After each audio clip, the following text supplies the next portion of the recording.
Hello everyone, my name is Jasmine McCoy and welcome to my channel. This is the 10th video in the series about my Harvard senior spring. So I don't know what we're going to do next week when it's week number 11 and I try to put the number we're on my fingers, but we'll figure that out when we get there. I am a senior at Harvard studying molecular and cellular biology with a secondary in African American studies and a citation in Spanish. So I'm very excited to now be in the double digits. That's a great feeling. And we're just going to talk about what happened in the 10th week of my Harvard senior spring. And it had a fantastic start. The amazing thing that happened, now I can finally say it, my father, James Edward McCoy Jr., he became a man of Alpha Phi Alpha Fraternity Incorporated. So proud of him because I remember him starting this journey, and last week we had our at the beginning of the week we had our celebration Zoom, and it was just nice being able to see that and be there for him as he went through this journey. And I loved being able to be here to support him and just be with him through that experience. We brought in a bunch of members from our family, his sponsor and his recommender, to make that announcement. And one of the things that I really love about my family is that we have so many of the Divine Nine fraternities and sororities represented. We've got 5 out of 9. So that was really nice. People are saying, welcome to Greekdom, welcome to Alpha Phi Alpha, because his dad, my granddad, is a member of Alpha Phi Alpha Fraternity Incorporated. So that was just a beautiful moment for them to share and to be able to witness that. So it reminds me of me and my mom because I'm her legacy and my dad is his dad's legacy. So yeah, that was a great way to start Harvard Senior Spring week number 10. And it honestly only went up from there. So Harvard Senior Spring week number 10, there was not a regional conference for me to go to because it was Easter, but I mean, I still had a great week without that. And I got a bunch of gifts in the mail for the previous regional conferences that I've been to.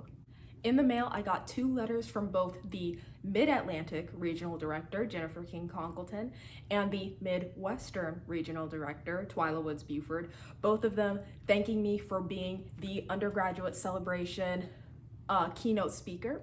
So it was an honor being able to speak with the undergraduates in those regions, be able to tell them a little bit about my story, and then just get to know them. And they thanked me for doing that in these lovely cards. So these are going into the box of memories about International Second Vice President. And I mean, of course I loved it, of course. And in this bag, I had some extra gifts from the Midwestern region. So they gave me this nice kind of toiletry bag, makeup brush kind of bag, and inside of it is this wonderful necklace and earring set, which I think this is the first time that I've gotten pearls in such a vibrant color shade of pink, because usually they're white, but this is going to be really nice pairing with a couple of outfits. It's gonna give it a nice pop. I also got some coasters from the magnificent Midwestern region, and they have their little logo on it. So these are nice. I got 2 of them. So yes, perfect. I love balance. A Journey of Faith devotional book 2020, Together in Purpose and Spirit, a collection of meditations, prayers, and poems to inspire and encourage Midwestern Region Spiritual Oversight Committee. And it's curated by the Midwestern Regional Director, Twyla Woods Buford. So here it is. Very nice. And I'm going to be able to keep this by my side, be able to open it up at any time. That way, and there are just so many different topics in here. Be encouraged, hope in God, an attitude of gratitude, the blessing of breaking bread together, a pinch of kindness. So this is going to be a lovely, lovely thing to keep by my side and that I'm definitely going to use. It also came with a promotional card for this book called Gone Missing in Harlem, a novel by Carla F.C. Holloway. And it's an evocative mix of questions and revelations. Gone Missing in Harlem shows a vivid sense of the lost and found. Carla F.C. Holloway again gives us the rich layers of Weldon Thomas's detective work. Migration, abduction, and striving create the sense of wonder that fuels this resonant novel. So I can add that to my reading list.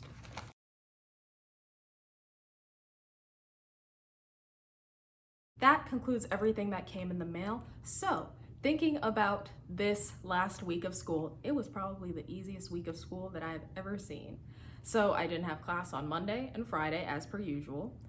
And on Wednesday, we had one of our wellness days. On top of that, on Thursday, it was April 1st, and one of my teachers just decided we're not going to meet tomorrow. And people must have talked to her and asked, is this some sort of April Fool's joke? Because 10 minutes later, she came back and clarified, this is not an April Fool's joke. I just feel like you all need a little bit of a break. And we said, oh, okay, yes, perfect. And then another one of my courses on Thursday ended up getting canceled as well because one of my TFs got their COVID shot and all that they wanted to do was sleep. So it was a very easy week. And I also got my grade back in that course that I've been waiting for my midterm grade for 3.5 weeks. Good grade, I got an A. That feels good. I almost forgot to mention, on Wednesday, I got my first COVID shot. So I went down to the Wolstein Center. I was all decked out in my pink and green and my paraphernalia because I was planning on taking a picture of myself getting the shot, since I was hoping to send in a picture of myself getting it, because that's one of our big pushes as Alpha Kappa Alpha, making sure that especially members of the Black and brown community are electing to get this vaccination. That way they can protect themselves and others. But I get there, and every 10 feet, there's a new sign saying, no pictures in the vaccination area, no pictures in the vaccination area. So I wore it all for nothing. But another member of Alpha Kappa Alpha came up to me and said hello, well, like 6 feet away from me.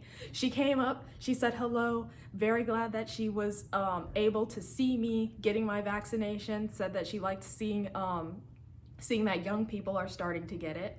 And we just had that little conversation, and that's one of the nice things about being a part of the sorority, because anywhere you see pink and green, you know you have an instant friend, someone you can talk to very easily.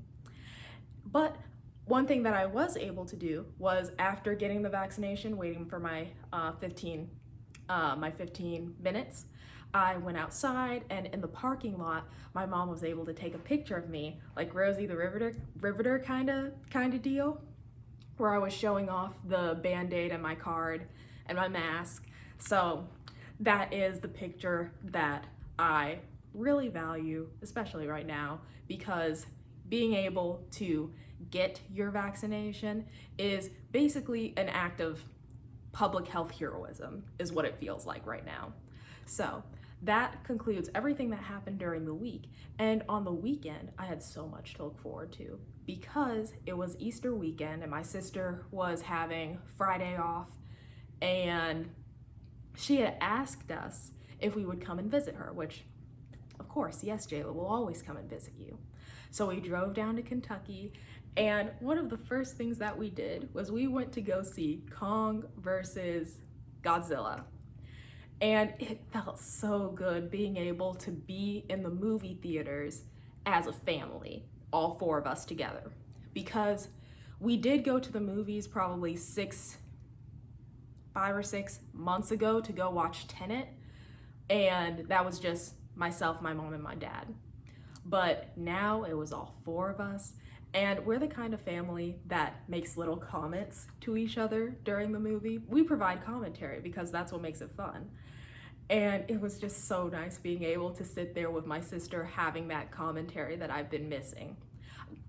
I love the commentary of my mom and my dad, they love the commentary of me, but we also like having Jayla there. There was this one part, spoiler alerts, you got 5 seconds, 5, 4, 3, 2, 1, here go. There was this part where the characters are in this gigantic battle royale type coliseum with doors, and an electronic voice says, "Testing will commence in 1 minute." And they just go, "What do you think is gonna happen?" And they stand there doing nothing. And I lean over to Jayla and say, "Okay, now that means we stand here for 59 seconds until everything goes wrong." And that's just one of the things that I miss about being entirely together as a family. But being able to have those little shots of it, those little bits and pieces of it, are fantastic. And we also got to experience having dinner, all 4 of us together, which is always fun. We always have a lot of good laughs. And also, side note on Kong versus Godzilla, the soundtrack that they would play when Godzilla was approaching, fantastic. Godzilla obviously won. There's no argument. What do you mean if you think that King Kong won? Yeah, he won against Mechagodzilla, but that was only after Godzilla weakened him. And the only reason why Godzilla was not able to beat Mechagodzilla is because he had just fought King Kong. So Godzilla is obviously the better Titan super monster thing in this movie, which our entire family believes the same thing. We don't understand how anyone could say that King Kong is the better Titan. But that was a great way to end Harvard Senior Spring, week number 10. I got to spend it with my family. We enjoyed Easter. We enjoyed the Resurrection Day. We had a great time just being with one another. And with that, I'm going to end this video. I will see you next week. Thank you so much for watching, and have a good day. Bye.